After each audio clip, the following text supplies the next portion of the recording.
Welcome again to Joe Stunner Boxing. You've probably heard that finally, after several years of pontificating and name calling and excuse making, finally, ERROL SPENCE Jr. will go into the ring with TERENCE CRAWFORD on the 29th of July of this year, supposedly. I'm one of those wake me up till, when we get there type of guys. And I'd long lost interest in all the sort of politicking about this fight. It was like, okay, make the fight or don't. And even though I'm really glad that it's been made, and I understand the excitement that a lot of boxing fans have, because it is a great matchup, I can't help but feel it would have been even better a couple of years ago, 2 or 3 years ago.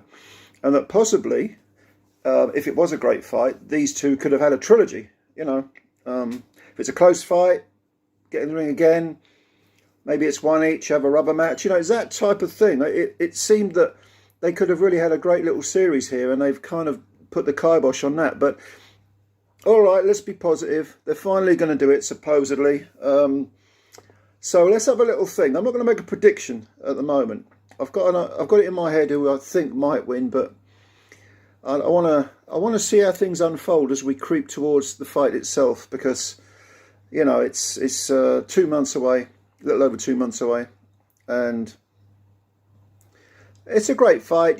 Crawford is the WBO welterweight champion. Spence is the WBC, WBA and IBF champ. I don't think either of these guys have been, well, they definitely haven't been that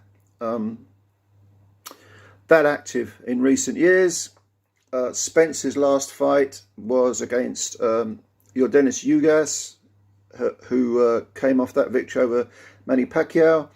And a lot of people fancied Ugas to give Spence trouble. I did, to be honest, I did. And it was anything but. I mean, Spence dominated him, beat him up, and knocked him out in the 10th, or it was stopped in the 10th round. I thought it was a tremendous performance by Spence, absolutely tremendous, considering that, you've got to be haunted by that car accident he had. That car, you've seen the footage on film, right? On video. That car didn't crash, it disintegrated. And Spence was sort of flung from it, which saved his life. I'm anything but a religious person. I don't believe in any kind of, woo-woo stuff or religion or anything like that. But if ever there was a good example of a guy having an angel on his shoulder, it was when Spence got flung from that car. Something pulled him out of that car. It just wasn't meant to be, was it? It's fate. I'm a fatalist. I think, what's meant to be is meant to be. And clearly that wasn't his time. But my God, he was lucky. He was lucky. And I thought that's going to affect him, even though, psychologically it must affect him. Physically it's got to affect him. There's got to be some sort of residue from an event like that. Not a bit of it. Not so far. Against Danny Garcia back in 2020, Spence, I think that was the first fight he had after the car accident. He pretty much dominated Garcia, and I think Garcia won a few rounds, but not many. And okay, you can say Garcia is not a welterweight and Spence is a very big welterweight, but it was a good comeback fight and a pretty good performance. But against Ugas in 2022, in April 2022, which was his last fight, he really did show a lot. Spence did a tremendous amount. But there is the inactivity aspect. Garcia, that was in December of 2020, and then he didn't fight for 16 months. And when he gets in the ring against Crawford, he won't have fought for another 14 months. So, it's not ideal, is it? 28 wins, no defeats, no draws, 22 KOs. Spencer's a brilliant fighter, no question about it. And then you've got Crawford, who is older. I don't know, how old is Spence? Is he, 30 now, roughly? I know Crawford is 35. He's the older man. I forgot to look up how old Spence was before I did this video, but I know Crawford's older. He's 35. Again, another reason why perhaps if this had happened 2 or 3 years ago, it would have been a fresher matchup. Both these guys, I've seen no evidence that either of them is over the hill, far from it. But at 35, you have to wonder whether Crawford might slow up just enough for Spence to take advantage. But 39 wins, no draws, no defeats, and 30 knockouts. You can't really argue with that record. A 3-division belt holder, undisputed at light welterweight, 140. And he's held the WBO title and defended it very, very impressively. He beat David Avanesian, who is a very tough European level, fringe world level fighter, very tough guy. And Bud Crawford just blew him out of there in the 6th round. I mean, there was all that controversy about worn out gloves, but at the same time, again, a brilliant performance by Crawford, who just makes those adjustments so beautifully. I mean, he's economical with his punches, but when he lets them go, they nearly all land. It's quite amazing. He is a brilliant thinking fighter with an enormous ring IQ.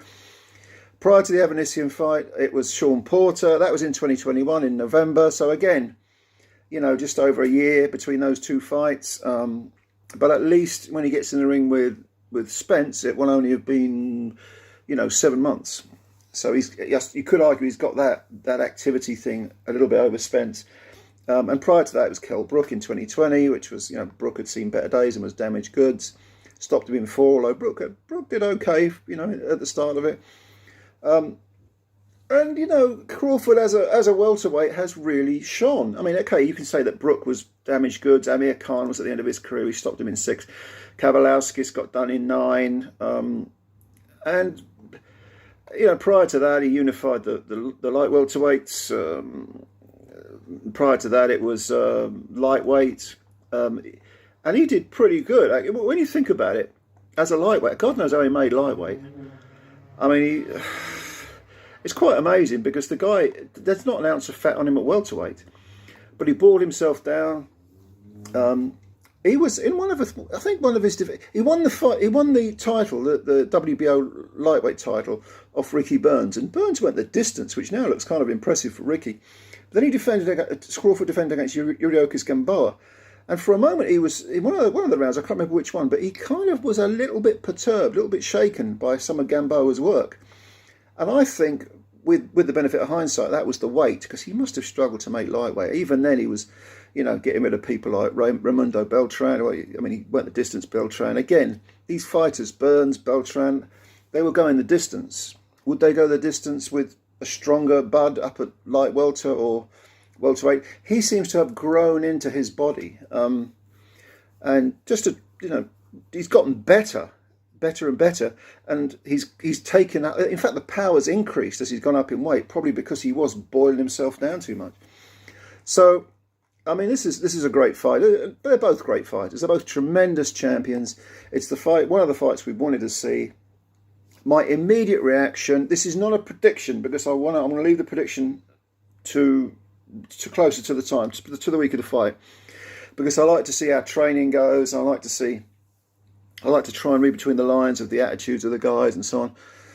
But my immediate reaction when I heard that, it's finally been made, is that, all things considered, I can see Crawford winning a close decision. But that may change. It may change. I'm not saying that's a cast iron. I can see Bud landing. Well, I'm not going to go into it, actually. No, I was going to go into it a bit, but no, then it would sound too much like a prediction. I'm just going to say my immediate reaction was, when I heard this fight, Crawford could win a decision. I think he's just got a slightly higher IQ, ring IQ. People have said, again, people will say Errol Spence looks so tremendous against Ugas. Ugas isn't Bud Crawford. And that's taking nothing away from Errol, because I do consider him to be a brilliant welterweight. This is kind of...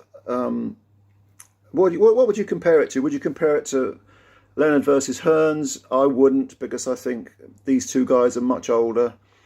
Hearns was in his early 20s. He was younger than Leonard. Leonard was mid-20s.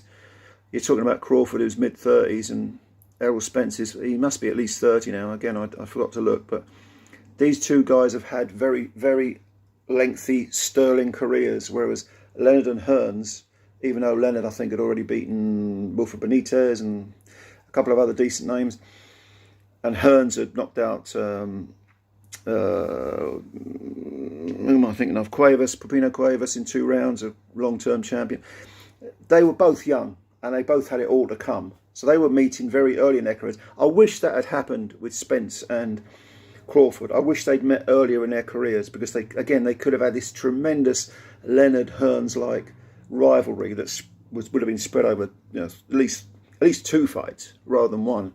And there could be a rematch if this fight's close. If it's controversial, it could be a rematch. I think there's a two-way rematch clause actually in the contract. But anyway, the winner will walk away with all 4 belts, and I'm looking forward to it. It's going to be a good one, I think, a real good fight. But let me know what you think.